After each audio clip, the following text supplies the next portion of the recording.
To my YouTube channel, Maricel Arevalo. Kumusta po kayong lahat? At sana ay nasa mabuti po kayong kalagayan kung saan man po tayo naroon at sana ay lagi tayong mag-iingat. Bago natin umpisahan, huwag natin kalimutang suportahan Kuya Bal Santos Matubang, Kalingap Rab, Ate Edna Vlogs, ang aking mga kasamahan sa Kalingap watchers. Mega love shout out po sa inyong lahat. So ayun guys, tara ating panoorin ang video ito. Ating suportahan din po si Kuya Jomar Vlog.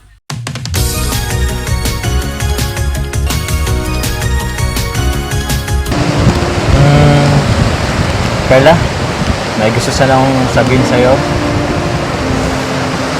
Sana payagan mo ako. Gusto sanang ligawan kita.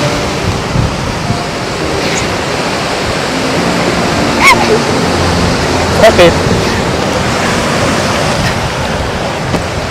Bakit? Nagbibiro ka po. Oh, bibiro? Tingin mo ba itong ginagawa ko? Nagbibiro ako? Tingin mo ba sa vlog lang to? Hindi, seryoso ako. Pwede ba?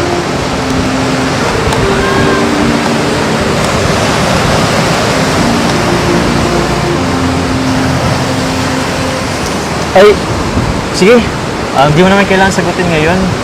Ang bihira. Mas ngayon, nare-recall pa yung inisip mo ha. Huwag mo nang isipin yun ha. Huwag naman nang sagutin. Kahit after libo na lang siguro.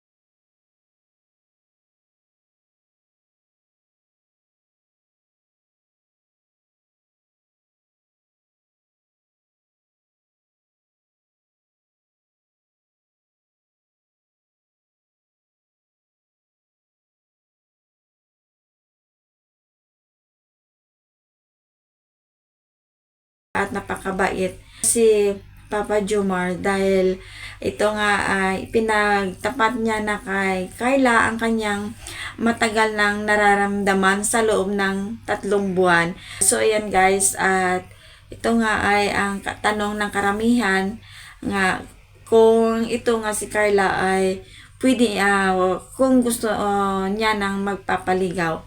So ito nga guys ay napakaganda ang katanungan na ito ni Jomar kay Carla. So natawa ito si Carla at sinabi niya na kung nagbibiro nga daw ito si Jomar.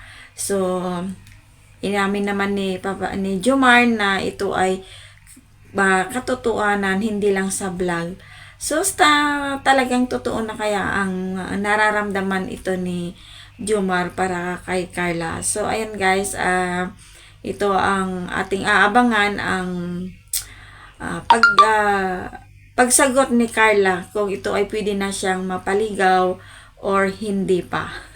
Total ito nga si Carla ay nasa mag-18 years old na siya ngayong pwede na siyang makapagdesisyon kung ano yung gusto niya. Yun ang ating aabangan sa kanyang pag-18 kung pwede na siya magpaligaw kay Jomar. So yun guys, at marami talagang crush ng bayan ito nga si Carla dahil ibang-iba talaga ang karisma ng ganda at bait sa kilos ni Carla. And guys, maraming salamat po sa inyong panonood at hanggang dito lang muna sa muli ang aking munting reaction. So ayun guys, pakisupport din po ang aking munting channel, Maricel Arevalo. Maraming salamat po sa inyong panonood at suporta at sa di po nag-i-skip ng mga ads upang ito ay makakatulong din po tayo sa mga nangangailangan. Ayun guys, maraming salamat at ingat po tayong lahat and God bless.